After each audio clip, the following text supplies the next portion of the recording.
மீனா என்ற பெயர் அவளுக்கு பொருத்தமானதே. கடலில் நிலா விழுந்தது போல அவள் சிரிப்பு மென்மையான ஒளியைக் கொண்டது. அமைதியா இருப்பாள், ஆனால் அவள் கண்கள் பல கதைகள் பேசும். சுந்தர் ஒரு கனவுக்காரன், தோல்வியை பார்த்தவன், ஆனால் தோல்வியில் தங்காதவன். மீண்டும் எழ வேண்டும் என்ற தீ அவனுள் எப்போதும் எரிந்து கொண்டே இருந்தது. ஒரே தெருவில் வாழ்ந்தாலும் அவர்களின் வாழ்க்கை பாதைகள் வேறுபட்டிருந்தன. ஆனாலும் ஒரு மாலை மழை வாசம் காற்றில் கலந்திருந்த நேரத்தில், மின்சாரம் போய் இருள் சூழ்ந்த அந்த நிமிடத்தில் அவர்கள் பார்வைகள் முதன்முறையாக சந்தித்தன. மீனா பால்கனில நின்று மழைத்துளிகளை முகத்தில் விழவிட, எதிரே டெரஸில் நின்றிருந்த சுந்தரின் கண்கள் அவளை அமைதியாக பார்த்தன. வார்த்தைகள் இல்லை, ஆனால் அந்த இருளில் ஒரு விசித்திரமான ஒளி பிறந்தது. அடுத்த நாள் காலை, நான் மாற்றப்பட வேண்டும் என்ற உற்சாகம் சுந்தரின் உள்ளத்தில் எழுந்தது. அதே நேரத்தில் மீனா தனது டைரியில், நேற்று இருள் இருந்தாலும் எனக்கு ஒரு ஒளி தெரிந்தது என்று எழுதினாள். அதுதான் அவர்களின் முதல் டெலிபதிஜ். அவர்கள் பேசாமல் உணர கற்றுக்கொண்டார்கள். சுந்தர் தளர்ந்த நாளில் மீனா காரணம் தெரியாமல் அவனுக்காக பிரார்த்தித்தாள். மீனா கவலைப்பட்ட நாளில் சுந்தர் காரணமின்றி அமைதியாகி விட்டான். ஒரு முக்கியமான நேர்காணலுக்கு செல்லும் போது சுந்தரின் மனம் பதற்றமாயிருந்தது. அப்போது மீனா திடீரென கண்களை மூடி, நீ முடிப்பே என்று மெதுவாக சொன்னாள். அதே நிமிடத்தில் சுந்தரின் மனதில் ஒரு அமைதி ஊர்ந்து அவன் தன்னம்பிக்கையுடன் பதிலளித்தான். வெளியே வந்தபோது அந்த நம்பிக்கை எங்கிருந்து வந்தது என்று அவனுக்கே புரியவில்லை. அவர்களின் காதல் வார்த்தைகளால் தொடங்கவில்லை, அது ஒரு பனி போல மாறியது. சுந்தர் உயர வேண்டும், மீனா அவனின் பின்னால் நிலையாக நிற்க வேண்டும். அவள் அவனுடைய நிலா, அவன் அவளுடைய மறை சூரியன். காலப்போக்கில் சுந்தர் நகரத்திற்கு வேலைக்காக செல்ல வேண்டிய நிலை வந்தது. தூரம் அதிகரித்தது, அழைப்புகள் குறைந்தன. ஆரம்பத்தில் டெலிபதி இருந்தது, ஆனால் பின்னர் அது சந்தேகத்தின் நிழலில் சிக்கியது. ஒரு இரவு அலுவலக பணி காரணமாக சுந்தர் அழைக்க முடியவில்லை. ஒரு நாள் காலை வந்த சாரி, பிஸி என்ற செய்தி மீனாவுக்கு ஒரு சுவரைப் போல தோன்றியது. பிஸி நான் இல்லையா என்ற எண்ணம் அவள் மனதில் ஊறியது. சுந்தர் அவளுக்காகவே போராடினான், ஆனால் அவன் அமைதி அவளுக்கு புறக்கணிப்பாக தோன்றியது. ஒரு நாள் சமூக வலைதளத்தில் ஒரு பெண் சக ஊழியருடன் எடுத்த புகைப்படம் மீனாவின் மனதில் சந்தேக விதையை விதைத்தது. கேள்வி கேட்காமல் அவள் மௌனமாகி விட்டாள்.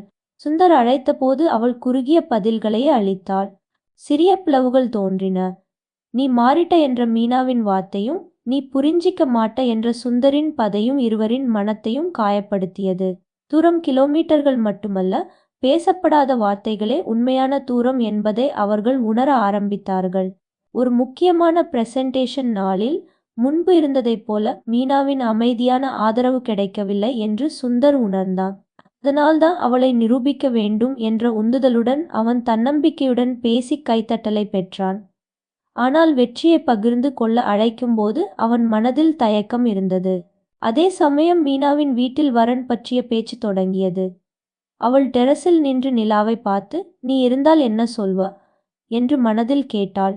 நகரத்தில் சுந்தரும் அதே வானத்தை நோக்கி, நீ இன்னும் என்னோடு இருக்கிறாயா என்று எண்ணினான்.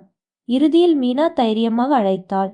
நம்ம காதல் தூரத்தை தாண்டுமா என்ற அவள் கேள்விக்கு, நீ நம்பினால் மட்டும் என்ற அவன் பதில் வந்தது. அந்த நிமிடத்தில் அவர்கள் உணர்ந்தது சந்தேகம் இல்லை, பயம்தான் இருந்தது. அதன்பின் அவர்கள் பேச கற்றுக்கொண்டார்கள், நம்ப கற்றுக்கொண்டார்கள். சில மாதங்கள் கழித்து சுந்தர் ஊருக்கு திரும்பி வந்தான். மாலை நேரத்தில் டெரஸில் நின்றிருந்த மீனாவின் பார்வை அவனை கண்டதும் நின்று விட்டது. வார்த்தைகள் இல்லாமல் கண்களில் கதைகள் ஓடியன. நான் உயரணும் என்று நினைத்தேன், உனக்கு பாதுகாப்பான உலகம் தரணும் என்று நினைத்தேன். ஆனா அந்த உலகம் நீ இல்லாமல் அர்த்தமில்லை என்ற அவன் வார்த்தைகள் அவளின் மனதை நெகிழச் செய்தது. நான் உன் வெற்றியை காத்திருந்தேன், உன் வருகையே அல்ல என்ற மீனாவின் பதில் அவன் பயணத்தின் உண்மையை உணர்த்தியது. அவன் அவளின் கைகளை பிடித்து, நட்சத்திரம் தேய்ந்தாலும் பரவாயில்லை, நீ நிலாவாக பிரகாசிக்க, நான் மறை சூரியனாக இருப்பேன் என்றான். மீனா மெதுவாக, உன் ஒளியும் நான், உன் வலியும் நான், நானே உன் வாழ்க்கை என்றால், அதை நீ ஏற்கிறாயா என் பெறையே என்று கேட்டாள். பதிலாக அவன் அவள் நெற்றியில் மெதுவாக தட்டினான். அந்த இரவு நிலா வழக்கத்தை விட பிரகாசமாயிருந்தது. குடும்பங்களின் சம்மதம், சிறிய எதிர்ப்புகள், பேச்சுவார்த்தைகள் அனைத்தையும் கடந்து அவர்கள் நிச்சயதார்த்தம் நடந்தது.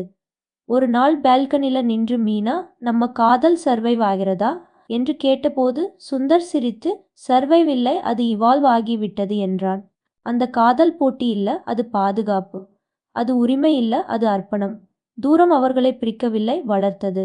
தவறான புரிதல்கள் உடைக்கவில்லை, இணைத்தது. பயம் தளர்த்தவில்லை, நம்பிக்கையை வலுப்படுத்தியது. இப்போது அவள் நிலா, அவன் மறை சூரியன். இருள் வந்தாலும் ஒளி குறையாது.